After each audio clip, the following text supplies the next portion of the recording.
I want you to imagine something for a moment. Imagine that every single day of your life, you have been placing an order, like sitting in a restaurant and telling the waiter exactly what you want, except you have never once looked at the menu and you have never once heard yourself speak because you have been placing these orders completely unconsciously.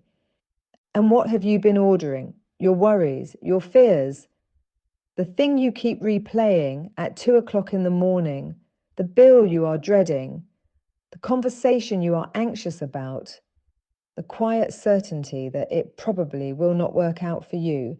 Those are orders, every one of them. And here's the part that stings. The universe has been delivering them perfectly, precisely, exactly as ordered. And then it brings them to your table and you look down and say, why does this keep happening to me? So today, I am not going to teach you how to start manifesting because you have never stopped. You have been doing it flawlessly your entire life. I am going to show you what you have been ordering without realizing and how to take the menu back into your own hands. In this video, how your thoughts actually carry, why your attention is the delivery address, the ancient law that governs all of it, and the exact shift that changes what arrives. Let's get into it. So let me clear something up first, because it is where most people get stuck with this teaching. People ask me, Mimi, does manifestation actually work? And that is the wrong question entirely. It is like standing in the rain, asking whether weather is real. You are soaked. It is working right now. You are already manifesting every single day. Your current life, the exact one you are living right now, as you watch this, is the delivery. It is what arrived. It is the accumulated result of what you have been thinking, feeling, believing, and paying attention to for years. So the question was never, does it work? The question is, what have you been ordering? And I know that can land hard because nobody wants to hear that they had a hand in the parts of their life that hurt. So let me be very careful here because this teaching gets misused, and I will not do that to you. This is not me telling you that you deserve the things that happen to you. It is not blame. Terrible things happen to people who did nothing to invite them, and I would never stand here and tell a person their suffering was their own doing. What I am talking about is the pattern, the loop, the same kind of relationship, the same financial ceiling, the same recurring situation showing up in different clothing again and again, and the way you have been meeting all of it. That is where your ordering lives, not in blame, in power. Because the moment you accept that you have been placing the orders unconsciously, you also get to accept that you can start placing them consciously. And that is the most liberating realization there is. So, how does a thought actually become a thing? Let me break the mechanism down because this is not mystical, it is energetic and it is neurological. Start with the thought itself. A thought is not a vapor, it is not nothing. A thought is electrical activity, a measurable physical event in your brain, and anything electrical carries a field. Your thoughts have a frequency, they are broadcasting. But a thought alone is a weak signal. If thinking were enough, and you would already have everything you have ever idly thought about. So thought is not the power, thought is the message, and the power is your emotion. Your emotion is the amplifier. It is what takes a quiet little thought and broadcasts it at volume. This is why the fear you feel in your body at 3 in the morning has so much more creative force than the pleasant affirmation you mumbled at the mirror while thinking about your emails. One is a whisper, the other is a transmission tower. And this is exactly why so many people say the law of attraction does not work for them. They are affirming abundance with their mouth for 5 minutes a day and feeling lack in their body for the other 23 hours and 55, and the body always wins. And because the body is the amplifier. So the equation is simple. Your thought is the order, your emotion is the power behind it, And together, thought and feeling, they form a frequency, a signal that goes out and like tunes to like what matches comes, which means it was never about wanting harder. It is about matching. You do not attract what you want, you attract what you are broadcasting. Now, here is where almost everybody goes wrong. And I did this for years, so no judgment, just look at it honestly. Most people are placing orders for exactly what they do not want all day long by giving all of their attention to its absence. Let me show you. Someone wants money. So where does their attention actually go? To the bank balance, to the number that is too small, to the bill, to the tightness in their chest when the card is declined. They spend maybe 10 minutes a week visualizing abundance and 10 hours a week feeling the fear of not having it. Someone wants love. So where does their attention go?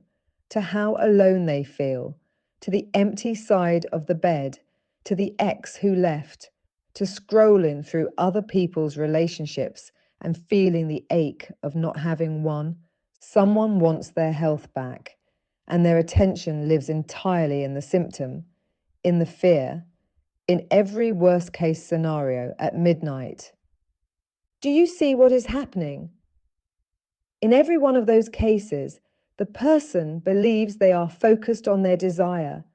They are not. They are focused on the gap, on the absence, on the lack of the thing. And your subconscious does not process absence. It does not do negatives. It cannot form a picture of not being broke. It can only picture broke. It cannot picture not being alone. It can only picture alone. So the moment you focus on the lack of a thing, you are broadcasting the frequency of that lack, and more of it must come, not as punishment, as physics. This is why wanting something desperately so often seems to push it further away. Desperation is simply concentrated attention on absence, amplified by fear. It is the loudest possible order for the very thing you are trying to escape. Now, this is not new information. It is not modern. This law was written down thousands of years ago, and I come back to it constantly in my own life. To those that have, more will be given, and to those that do not have, even what they have will be taken away. The first time most people hear that, one, it sounds unfair. It sounds like the universe rewards the rich and punishes the poor, but that is not what it is describing at all, and it is not describing your bank balance. It is describing your state. Those who have means those who are living in the consciousness of having, the people who feel full, who feel supported, who notice what is already here, who move through the world in the energy of enough. And to that frequency, more is given because more is what matches it.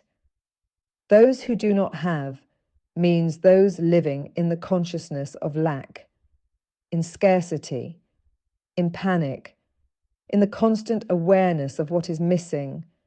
And from that frequency, even what they have seems to slip away because their entire attention is on absence, and absence is what they keep ordering. So gratitude is a high frequency and it opens the door. Panic is a low frequency and it closes it. That is the whole mechanism in one line. Two people can be sitting in the exact same circumstances with the same amount in the bank, and one is in I have and one is in I do not have. And within a year, their lives will not look the same because they were not broadcasting the same thing. The good news is that you can move between those two states at will. Right now, it costs nothing. It just takes practice. So let me give you the practical shift.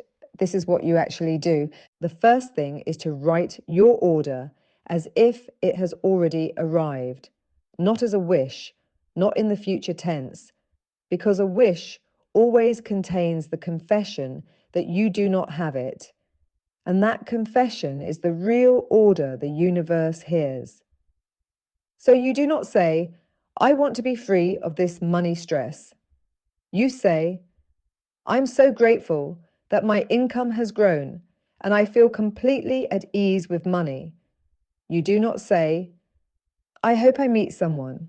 You say, I am so grateful to be loved deeply and to feel at home with my person. Present tense, already done. Write your sentences out, a handful of them, and keep them where you will read them daily. The second thing, and this is the one that makes it real, you have to embody the feeling of having it now. The words are the order. The feeling is what sends it. So after you read your sentences, take a minute and drop into your body. Ask yourself, how would I feel if this were already true? How would I walk? How would I breathe? How would I speak to people? How would my shoulders sit? And then be that for 60 seconds. Then carry as much of it as you can into your day. The third is gratitude for what is already here, because gratitude is how you climb onto the I have frequency immediately. You cannot be in lack and in genuine gratitude at the same time. The two cannot occupy the same space. So use it deliberately. When you catch yourself in the panic of absence, stop and name what is already here and feel it. That is not a nice thought. That is a frequency change. And the fourth is the one nobody wants to hear, surrender. Because after you have placed the order, you have to let it go. Constantly checking whether it has arrived is itself an order, the order of doubt. It is going to the door 40 times a day to see if the parcel has come, which is simply 40 daily transmissions of it has not come. So stop looking for evidence. Evidence is what doubt asks for. Develop faith instead, because faith is what having feels like before it shows up in the physical. You place the order, you do not need to keep checking. You get to live your life in the peaceful knowing that it is already on its way. So here is what I want to leave you with today.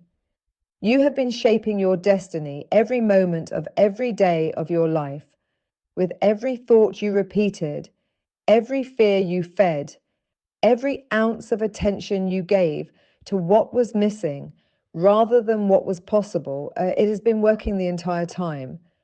You just were not the one consciously choosing. So the only real question left is this. From today, are you going to do it consciously or unconsciously? Because you are going to place orders either way. There is no neutral. Your thoughts and your feelings are broadcasting right now, in this very moment, whether you are paying attention or not. The only choice you have is whether you write the order, or whether your old fears write it for you. So choose. Watch what you think, guard what you feel, be ruthless about where you put your attention. And when the fear comes, because it will, do not fight it. Just gently, deliberately, place a new order on top of it. Your thoughts are instructions, your emotions are the power, and your life is simply the delivery of everything you have been ordering. So order well, my love. Order like you know it is coming, because the answer, as always, is you. If this landed for you today, here is what I want you to do before you go. Write one order, just one. Present tense as if it is already here, and then read it out loud and let yourself feel it for 60 seconds. That is where it starts. And if you want the full framework, how you create your reality and how to consciously direct it, laid out properly, step by step, that is exactly what my book, The Answer Is You, was written for. Everything I teach on this channel lives inside it in far more depth than I can ever give you in a video. The link is in the description below. Subscribe if you are new here. We go deep on this channel, and this is the real inner work, not the surface level version. I love you. Thank you for being here with me, and I will see you in the next one.